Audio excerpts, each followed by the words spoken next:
what your background is, and we'll dive into this thing.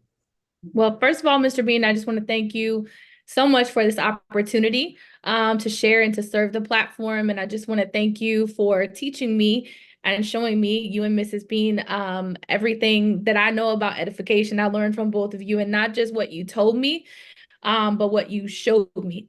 You guys absolutely are the 100% the living, walking, breathing example of edification. So because I always saw you guys and how um that's how I learned what I learned. So thank you so much for the opportunity to serve today. As Mr. Bean said, I'm from St. Louis, Missouri, but I live in Orlando, Florida right now. My background is in makeup artistry, and I have been a part of the Foresight family since about 2010. I A know long time. I'm like we haven't aged a bit. We're the same age we were, but Right. That part. We're still young and gorgeous. That's what I'm talking about. So, and guys, when I say edification, edification is always big, and I learned edification and network marketing over the years, and I figured out the better that I got at it, the better that my business did. You know, I had higher enrollments, I had higher sales, and also I had a group of individuals who borrowed my philosophies when it came to edification as well. So they edified just as good, if not better, than we did. Okay, so that culture of edification, guys, it builds everybody up. And it puts you in a position where everything that you sell is highlighted, and everybody that you are in business with, they're also highlighted, from the people who own the company all the way down to the end user, the customers. And so what I'd like to do right now is, Carley, when you actually are hosting, because when we're doing calls and we're doing event calls and Zooms and things like that, a lot of people um, lose a lot of their customers and lose a lot of the people who would be their business partners because they don't properly host. So, how do you set up, your hosting situation? Give some of the do's and some of the don'ts, when it comes to hosting an actual call or actual Zoom. Yes, sir. Well, first of all, I just want to put this out there because I've had a lot of people over the course of the years that you've had me try to help people and whatnot. People come and they expect and they assume that I'm very comfortable speaking, I'm very comfortable on camera. And I just want to put this out there as a disclaimer. I'm only that way because I have so much practice and so many repetitions. And it still is I still get nervous sometimes but now I've done it for so long, it comes natural to me. And that's one of the things I think that people, they come in and they think immediately they have to be perfect. They have to have it all together. And it's like, this is your first time, or this is maybe this is your second time. But the biggest thing for me that helped me out of the gate to really, put a good foot forward the very first time I hosted, which allowed me other opportunities to host, was that I took it very seriously. Again, going back to the edification, I didn't just get the message, hey, I want you to host, and then I just like let it go. I was like, okay, first of all, oh my God, I'm scared. Like, what? And then once I knew, like, okay, hey, you wouldn't put me in this position unless you believed I could do it. It was about, I took it very seriously because I knew that people's business, was on the line. I knew people had guests coming, and I take that very seriously. So one of the things that helped me is that I practiced like a lot. I probably took 30 minutes, and I just kept going over the edification over and over and over again in the mirror. So first of all, I reached out and made sure I had the bullet points for the speaker, which happened to be you. But whoever it is, making sure I have their bullet points so I know what I'm going to say. And then that first time I hosted, literally, I was in the mirror looking at the energy I was conveying, like practicing for 30 minutes because it was that serious to me. And so I would say one is practicing. If you have to record yourself and then listen back and see what your energy sounds like, if it helps you to get in the mirror and say it, like whatever it is that's going to help you, Don't just, a couple minutes before the call or 15 minutes before the call, kind of read over your notes and you've never read through it aloud and then think that you're going to come through and convey this energy. Because when you're hosting, you're setting it up for the person that's speaking. So if you get on the call, like if I get on a call and the person that's hosting the call is like, hey, how y'all doing? First of all, if they're late, and so now you have this dead silence on the line because no one's on there to host. That's going to make people jump off because it's like, is the call, did I miss it? Is it live? What's going on? They don't know what's happening. So they're more likely to just jump off. So that's first thing, being early. And testing out your technology ahead of time, making sure that you've got the latest update of Zoom or whatever it is. Don't wait till the last minute. Right. But then making sure you're bringing that energy, because if you get on a call and the person is like, hey, happy Saturday afternoon. My name is Carley Guinn and I'm excited to be here. Like my energy is like down here. Like, well, y'all can't see, but it's way down here. So it's like you're not excited to hear what I have to say. So people start tuning out, checking out. So whatever you got to do to get yourself excited, listen to music, take a walk, like get yourself hyped up. Whatever you do to get yourself hyped up, do that before the call. So that way you make sure to bring the energy to the call. Right. So those are a couple of the things that I think are super important because again, you're setting up the call for the person who's taking over. So I would argue the host is just as important, if not potentially more important than the presentation, because if they've already checked out before the speaker even starts to speak, it doesn't matter because they're not hearing it anyway. They have a crucial role in the whole entire situation because when the energy is down, and when it's a bad, hosting opportunity that's being done, they dig a hole for the actual speaker to dig themselves out of it just to start from scratch. And then again, they're always working from uphill battle. So it is the most important, deal on the wheel. So when you actually are hosting, just know that you are the most important person on the call. You got to get that knocked out. You got to take that serious. You got to hammer that. And so outside of being 15 minutes early, testing out your equipment, making sure you've been through your edification of the individual, make sure you got your energy right. Now lines are open, people are coming on. What are you saying to people? Make sure that they're ready to receive. Yeah, so now I want to think about welcoming people. So, hey, welcome to the line today. Jump into the chat. Let us know your name and where you're chiming in from. So that way it starts to get people involved on the call right away. So having that welcoming energy, again, where they feel like, oh, hey, I want to be here. These people are friendly and they're excited. They're happy. And so setting that tone, asking them, where they're chiming in from, and then reading out, hey, welcome Tina from Houston, welcome Joe from St. Louis, welcome, whoever it is, start to welcome them to the call. And one of the things I know people get nervous about pronouncing people's names is that I just do my best. and I always say, hey, listen, if I happen to mispronounce it, please accept my apology, charge it to my head, not my heart. So welcoming them to the call and then also letting them know, hey, go ahead and start sending out reminders to people who you have that were joining you on the line. Go ahead and make sure you have your pen and notepad ready. Like start setting the tone for people, what they should be doing. If someone's brand new to the call and they don't know, maybe this is their first time in business, or maybe this is their first time, looking at starting their own business. And so they maybe don't know that they should have a pen and paper. I remember the very first meeting I ever went to, I was not a big note taker. And all of a sudden I see everyone around me with these notepads and pens. I'm like, okay, I feel really out of place now. So, but if I was on a call and I couldn't see people, Right. I wouldn't know to have that ready. And you want to be able to write things down. So letting them know, be in a quiet place, have your pens and notepads ready. Go ahead and make sure, again, a little housekeeping, always remind people to make sure their lines are muted.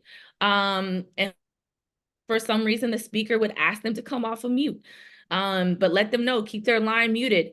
If there's somewhere where they can be on camera, we'd love to see their face, but if they're not in position to do so, go ahead and make sure your camera is turned off. We don't want to see anybody moving and shuffling around, or God forbid, something we don't need to see, you know.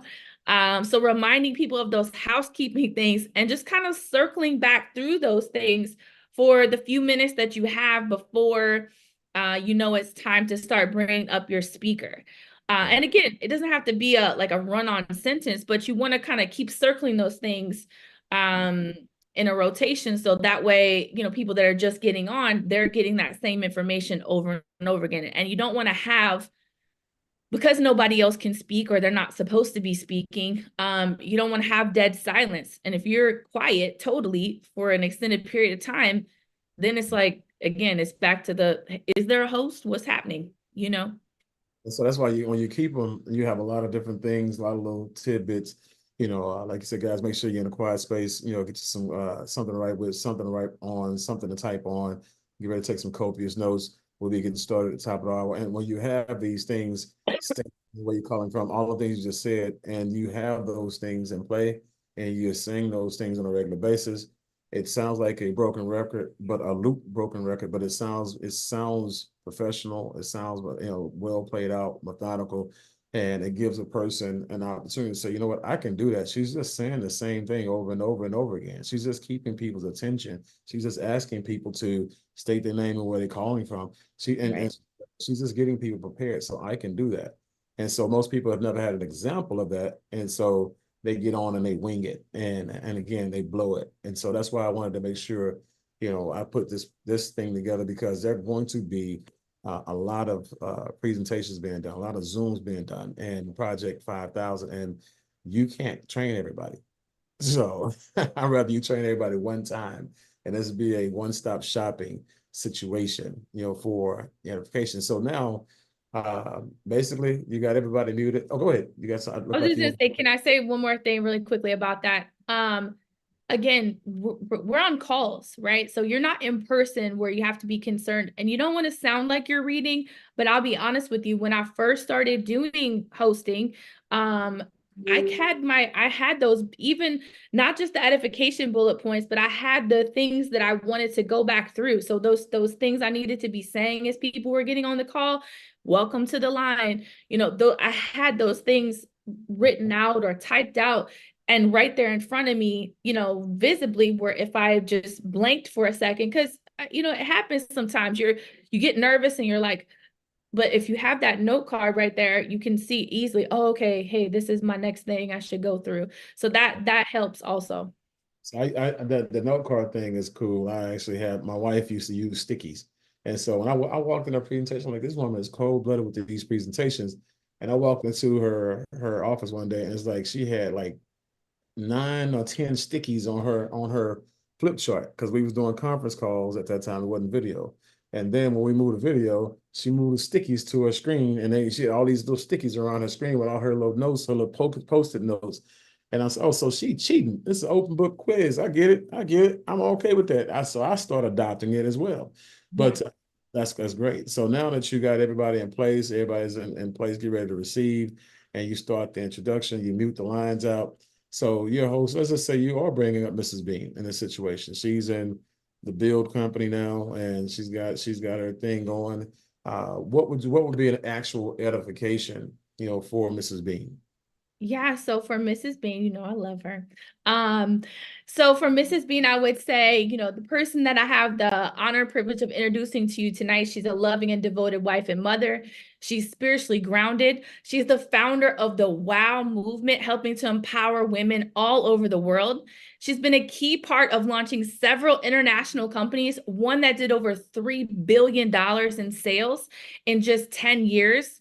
She has a goal to positively impact the lives of 10 million women directly and indirectly through her walk of life.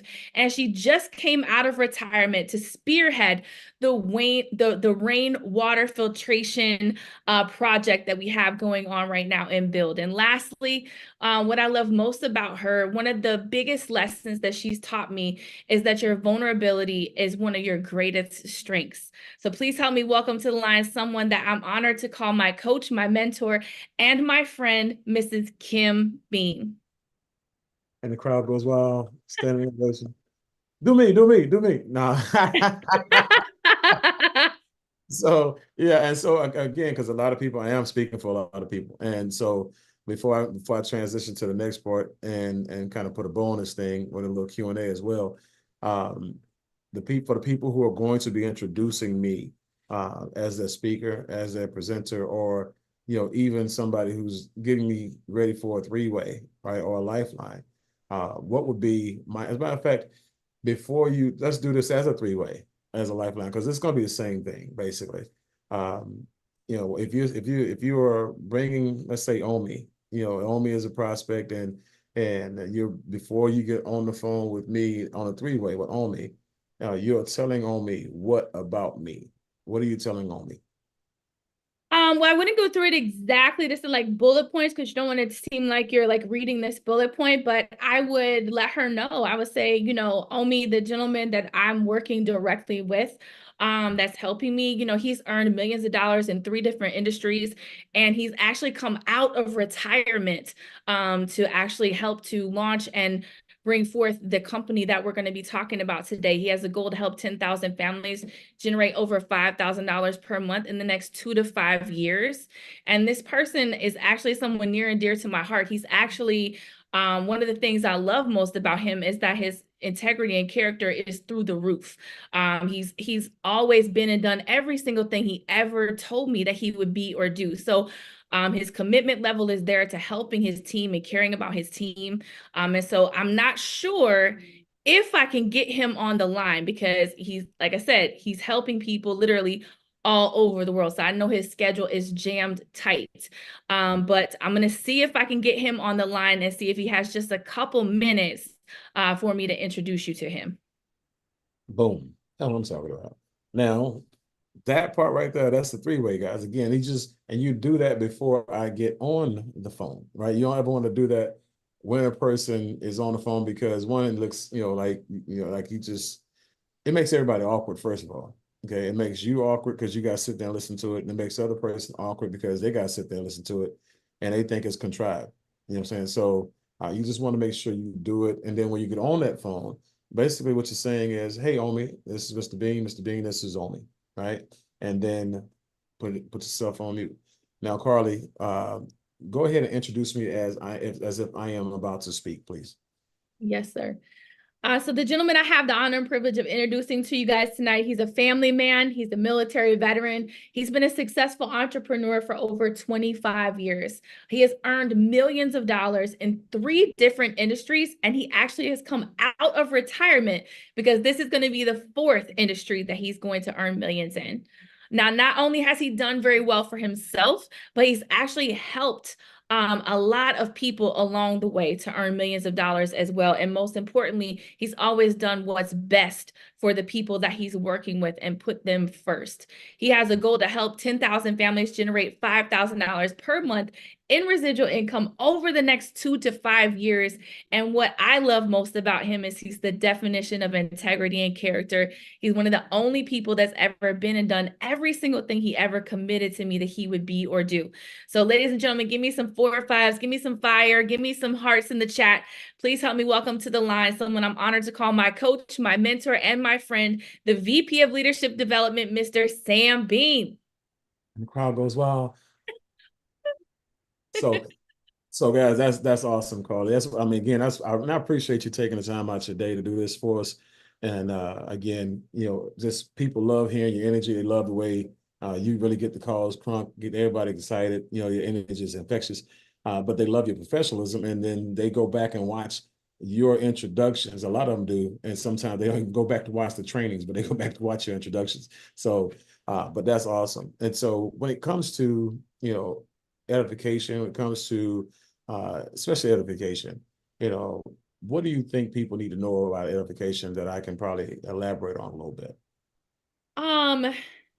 So I think it's one of the most important tools that we have in our toolbox, because if someone doesn't know why they should listen to someone else, if they don't have that respect and regard for them, then it's like you're just, it doesn't, like, the call is not going to matter. I don't want to say it's not going to matter, but they're not going to take it to heart. Kind of like if the hosting isn't done right, they're going to be checked out of the call. Well, if I don't know why I should listen to you, why I should respect you, why I should trust you, then I'm only going to half-heartedly listen to what you're saying, and I may not even be authentic and transparent with you either, because I don't understand, why and how you can help me. And so I I think have to listen to you. yeah, exactly. So I think that people underestimate the value of edification and why it's so important. Yeah, well, and another thing about edification is not for the actual speaker. Edification is for you. And so, again, when you actually put yourself, and we talked about this earlier today in training, when you put yourself in a position where you can submit to leadership, right? And especially leadership that's actually going to work for you, clocking in for you, and doing presentations and 3 ways and lifelines and stuff like that for you guys.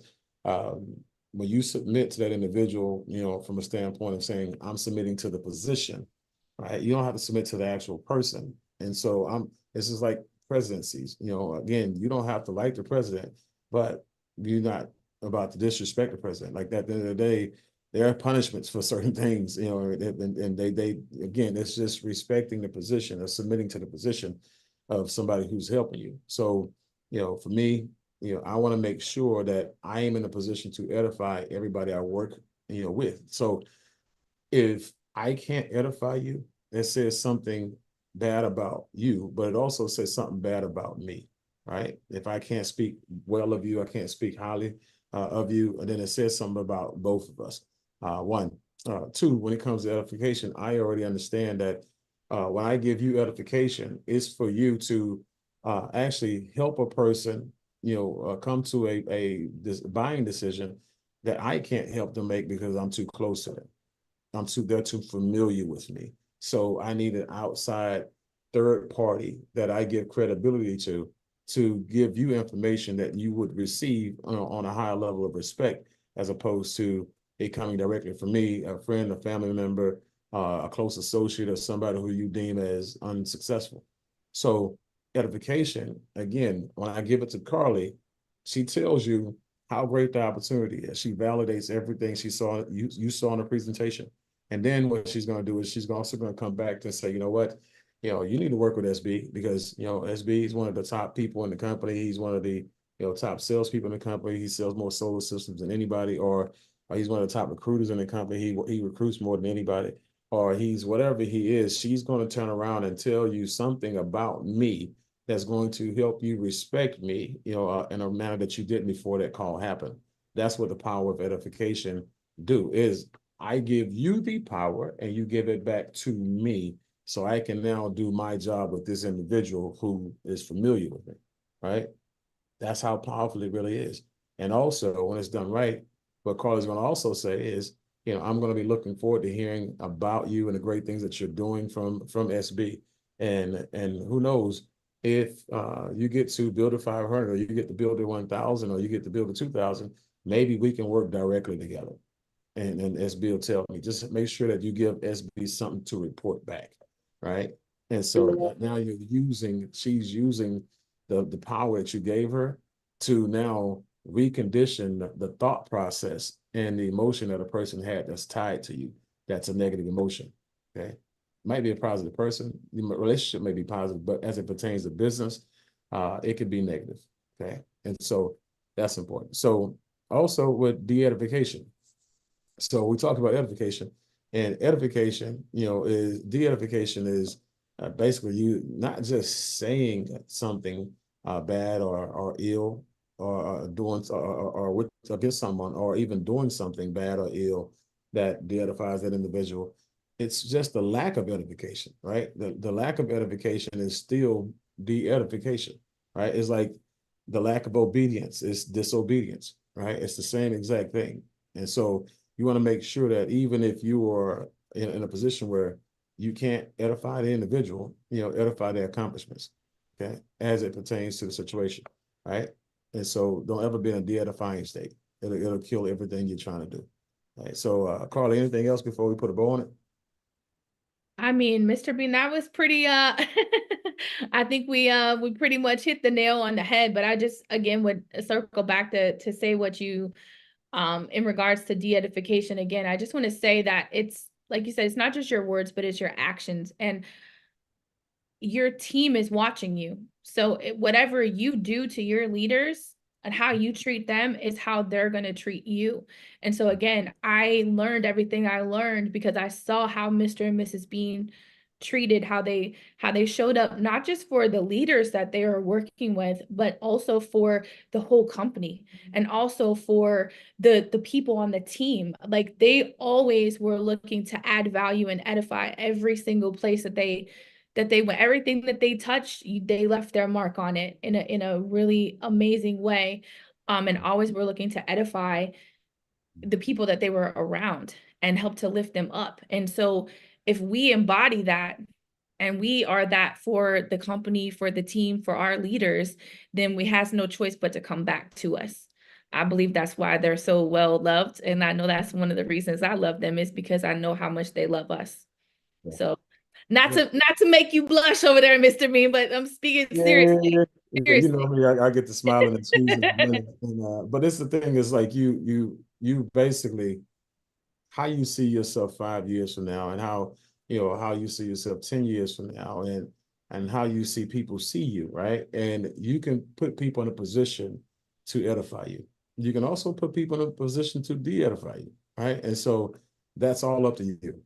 You're going to have some evil people everywhere you go, but it's only 2 or 3 of them. They just move around a lot. But when you are, again, being you 100% of the time, and who you are is edifiable, right? What ends up happening is, over the longevity of your career, the industry starts to edify you based on what you did in the company. It's not just about your group and your company now. Now in the industry that you perform in, they get to know who you are. It becomes a part of your brand, right? And so for me, I've always put myself in a position where I'm creating an edifiable a brand. And so that's what's basically contributed to a ton of my success and why people do business with me. So guys, with that, we'll wrap it up. We'll put a bow on it. Like I said, I appreciate Carley taking time out of her Saturday in the middle of the day with beautiful weather in Orlando, Florida, to come and do this for you guys. And again, make sure when you see her on the calls, whatever, show us some love, and send us some inboxes saying thank you.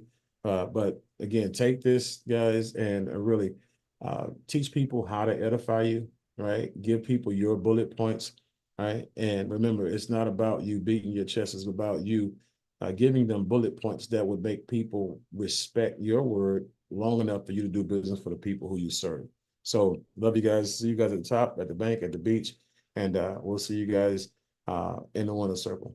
Bye-bye for now.